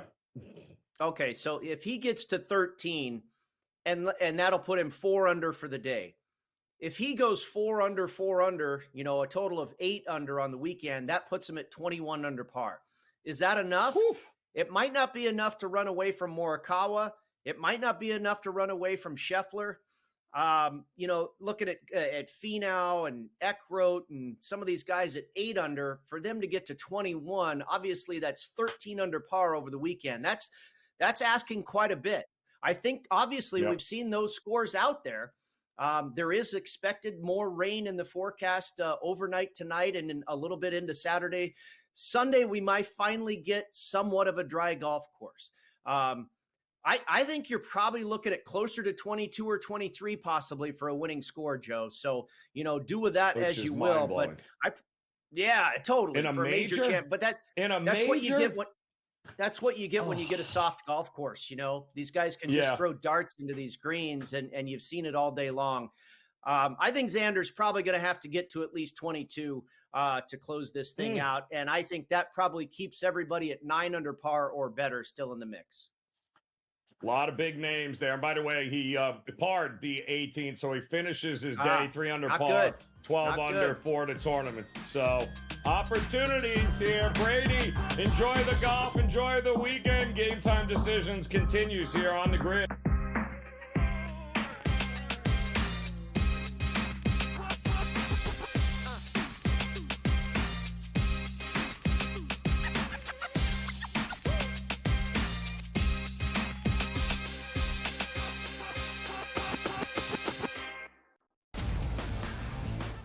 Look at the Denver Nuggets and say, whoa, just a week ago, they were that minus 115 or so price. Now we're looking at them at a 7-1 price. Any chances the Nuggets can actually come back? That because it's going 6 or 7 games, so I think that could be a little bit of a tighter spread between those two.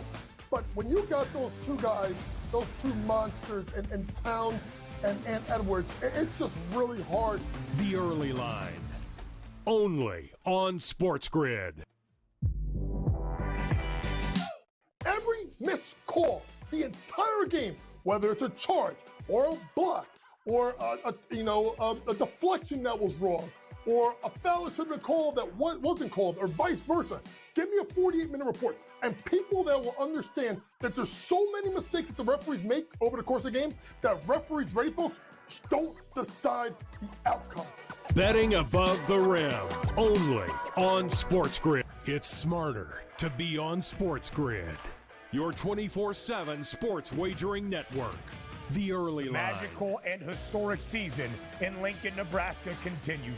He is the best player in the NBA, but also in the biggest moments where the national media is watching. Newswire. Something that we have never seen happen before with one of the iconic coaches in the game. Pharrell, coast to coast. The team covers. It's automatic. It's every time. Not sometimes. It's every time. Game Time Decisions. Luka is actually far more dangerous from 3 on the road this year than at home. This game here tonight, you may want to consider taking as many points as humanly possible. In-game live, prime time. We got not 1, but 2 coaches fired systems in place. Sports Rage This Late sort of Night. has letdown written all over it. It's going to be hard to match the emotion that they played with the other night. It's smarter to be on SportsGrid.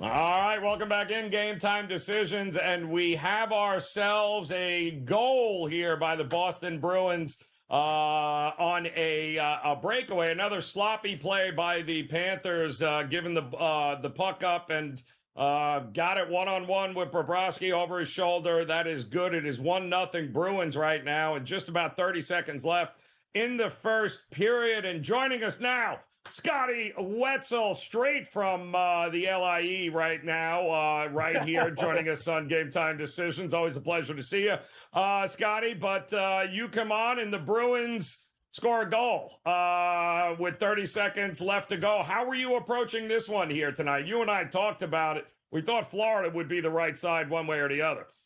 Yeah, I tell you, I wasn't sure if I was going to make the show, by the way, because I was in a holding cell because I got into an argument with one of the people at the college my daughter was, checking out of, and I sat in a holding cell all morning. So sounds familiar, right? How goofy is that, Joe? Are you really? Unreal. Really? You arrested the greatest golfer we have right now? Oh my goodness! So anyway, Unreal. I did like Florida in this game. I thought, and I still think they're going to win because Boston doesn't score. 2 goals. That's it. They've scored 2 goals or less in 8 of their last 9 games. It's amazing that they're even still in this series because the offense just hasn't been there. So 1-0. I don't know if you did see it because I heard you describe it, but it was weird. The puck was at the Boston's own blue line and to the right. And then the guy who actually got the pass was all the way at the other blue line to the left. And I don't know how he did it, but the guy, I don't know who it was that had the puck at the blue line for Boston, just kind of backhanded it nonchalantly, no big deal. And it's just kind of zigzagged its way through 5 different guys. And it just got out to Zaka's stick, and then he was able to backhand it in for a goal. Great play. Great. But, lucky, I don't know, but Boston will take it 1-0.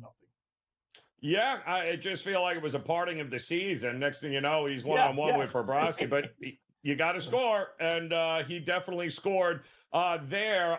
You got another, listen, these are huge Game 6s here tonight. This one, and then, my feeling or fear is that Dallas kind of awoke a sleeping giant there with Colorado, because sometimes, Scotty, in the playoffs, you think a team's good and they keep getting beat, and then all of a sudden that one game is enough to flip a switch. They're at home. Are we getting a Game 7 here tonight with Colorado and Dallas?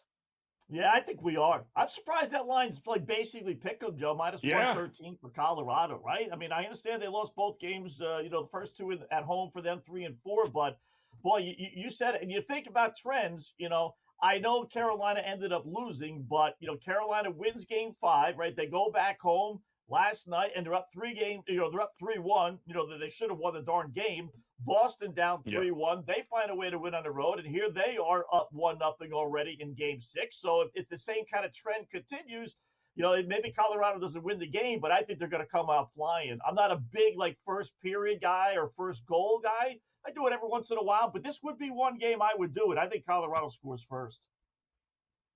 Tough for me to not think we're getting another Game 7 in the NBA after tonight here. Home teams win, and they've been winning in this series. Indiana laying the 5 tonight against the Knicks. What were you looking at? I am, Joe, but the only thing that's scary is this line was 5.5, right? And now all of a sudden it's down to 5. Like, why? Because I can't find anyone that thinks Knicks, tonight. We're all thinking the same thing, right? Okay, Indiana got blown out, just like the Knicks got blown out in Game 4. Now it'll be Indiana's turn to rebound and force an inevitable, seemingly Game 7. But why did it go down to 5.5? I could see it starting at 5, or maybe starting at 4.5 and going to 5. But why is it 5.5 to start, and now it's down to 5? Just a little. It makes me feel a little uneasy. I'd feel more comfortable putting Indiana money line minus 198 in a parlay with the over rather than the 5. There's something strange about that line going down to 5.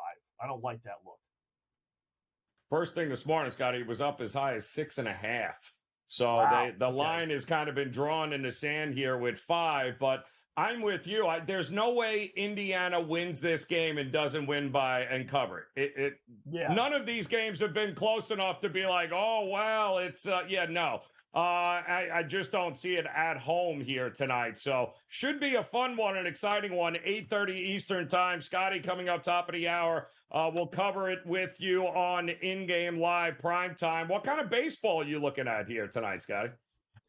The Dodgers killed me last night. I can't believe they lost to the stinking Reds. The Reds are 2-9, Joe. 2-9 their last 11. Dodgers playing great.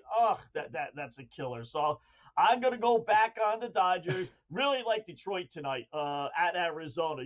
I know if you don't know what you're doing, you look at that line, you say the Tigers are minus 136 road favorites. Really? But Skubal's been unhittable. 5-0 for Detroit. ERA right at 2. The guy, Ryan Nelson, they got pitching for Arizona. He's 2-2, which doesn't sound bad, and it's not, but the team is 2-4 when he pitches. And his ERA is well over 5. So there's a reason why Detroit is minus 136 on the road. Don't worry about it. Tigers win tonight, in that 5-2, 6-2, 7-2 type of range. Yeah, it's Yankees 1-1 right now. Judge hits a bomb in the bottom of the first inning. The White Sox tied it up. Two teams playing pretty good baseball, even for the White Sox. But the Yankees, it's kind of hard to get in front of either of these two trains here right now. But you never know with Nasty Nestor. How are you leaning in this one? Yeah, you got to go with the Yanks, right? But I got to tell you, baseball is so strange, Joe, right? We've seen now the Colorado Rockies win 7 in a row. We've seen the god-awful White Sox win at 1.6 out of 8. We've seen the putrid Oakland A's this year already win 6 in a row. So I don't know. Maybe Friday night, goofy things happen. Maybe we take a little flyer on the Rockies to win 8 in a row. We got Miami winning tonight against the Mets. That's not that big of a surprise, but another lousy team doing well. So maybe we take a flyer on the White Sox tonight. I think the White Sox win one of the 3 games, Friday, Saturday, Sunday against the Mets. Yes, it's going to be interesting. 4-0, by the way, Marlins over the Mets in the bottom of the third there. Scotty, I'm glad to see that you got out of jail okay. Now, if you can only go and shoot 66 tomorrow on the golf course, then I would get arrested every Friday if you could. Turn it into some cash there, Scotty. Good luck, Scotty Wetzel. Coming up top of the hour, in-game live prime time. We'll close it out.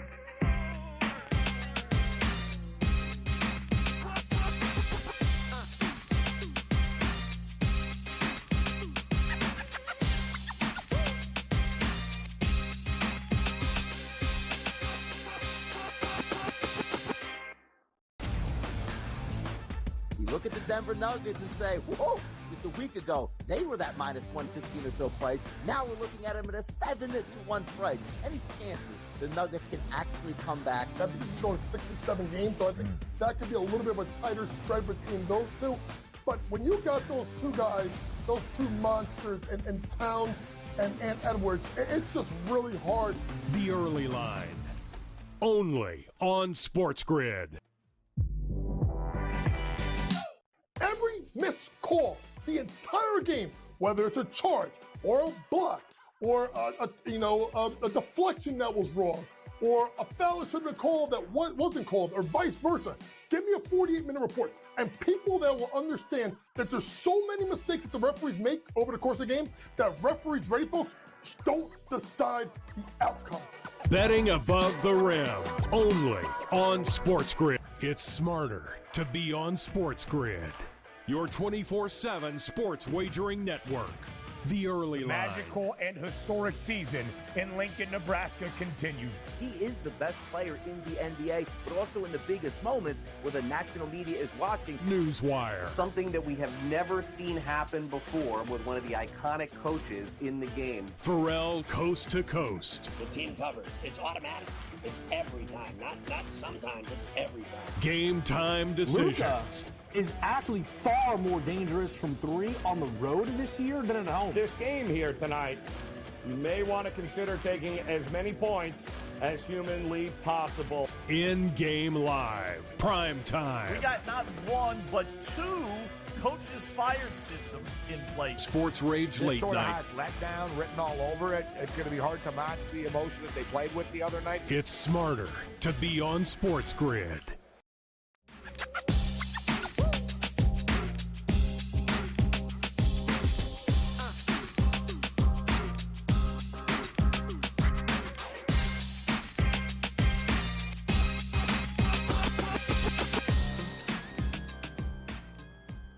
All right, welcome back in as we look to close out this edition of Game Time Decisions. Scotty Wetzel and crew coming up here in just a few. They will get you ready and see you through the upcoming New York Knicks versus Indiana Pacers. Game 6 tonight here in the NBA playoffs. Will there be a Game 7? This is going to be a whole lot of fun. We'll also be ready for the second period in the NHL playoffs as the Boston Bruins, as you might have heard, scored with about 30 seconds left in the first period, ended up taking advantage of a breakaway shot and got it past Bobrovsky. So 1-0 in that game, and the Panthers closed as a minus 145 favorite. They are now down 1-0, sitting right around plus 150. If you're looking to get involved in that game, looks like the total still hovering around the 5.5 mark. Stars Avalanche will be after that. Another all-important elimination, Game 6. Can Dallas get it done and advance, or can Colorado push their way to a Game 7? This weekend could be absolutely, depending on tonight, could be just packed with Game 7s. And in sports, there is nothing better than Game 7s in playoff situations. NHL, NBA could be an awful lot of fun here this weekend. Not to mention, we talked to our friend Gino from the Daily Racing Form earlier in the show. Don't forget about the Preakness. We've got the 149th running of the Preakness, the second leg of that Triple Crown, coming up at Pimlico here tomorrow. And the big news earlier was the favorite, Muth there, the Bob Baffert horse, was scratched a couple of days ago, but Imagination, number 9, was another Bob Baffert horse that was in this race. And boy, oh boy, nobody talking about Bob Baffert or his horses, and that's usually not a good sign when Baffert sends his horses from California here across the country to race. It's usually for a reason. So that should be an awful lot of fun. And the way the PGA Championship is shaping up right now, boys and girls, gents, ladies, it is going to be must-watch television. If you heard today earlier that the world's number one golfer, maybe one of the greatest golfers and one of the greatest seasons we have seen since Tiger Woods in Scottie Scheffler, you probably woke up this morning learning that he was in handcuffs and in jail in Louisville from a misunderstanding as he was trying to enter the golf course at around 5:30, 6 o'clock in the morning. He was scheduled to tee off in one of the early slots, but they did have to push that entire tournament back. I think all the tee times were pushed about an hour and a half, which is why many of the afternoon tee time guys are still on the course here right now, including the defending champ, Brooks Koepka. He's on the 17th right now. He is at 7 under par. But Xander Schauffele is your leader at 12 under. He has been your leader since shooting a 9 under 62 yesterday. He follows that up with a 3 under 68 today. So he is a 1-shot lead over Colin Morikawa, a 2-shot lead over Sahith Theegala and Scottie Scheffler right there at 9 under par. So Bryson DeChambeau, another big name. Tony Finau, another big name. Brooks Koepka, of course, the defending champ. So this is going to be must-watch television this weekend for sure, between the Preakness and the PGA Championship. Not to mention, we got a Game 7 coming up in Denver, don't we? With the Minnesota Timberwolves getting ready. Can they do the unthinkable? Can they look so bad in those middle 3 games, facing elimination, not only winning at home in Game 6, but going back to Denver and winning there? Can they? Will they? Oh, boy, this is going to be absolutely huge. But I want you to keep an eye on one thing in that Denver-Minnesota game this weekend. Look at what the total is right now, folks. I haven't seen a total this low in a long time on Sunday. How is this? How about 197.5 for an NBA game in 2024? That's what we're looking at as a total with Denver and Minnesota. And then again, Dallas and OKC tomorrow. Can Dallas end it and advance to the Western Conference Finals to await the winner of that Denver-Minnesota game? Needless to say, much going on this weekend, and we've got you covered. Enjoy the night. In-game live primetime is next on the Grid.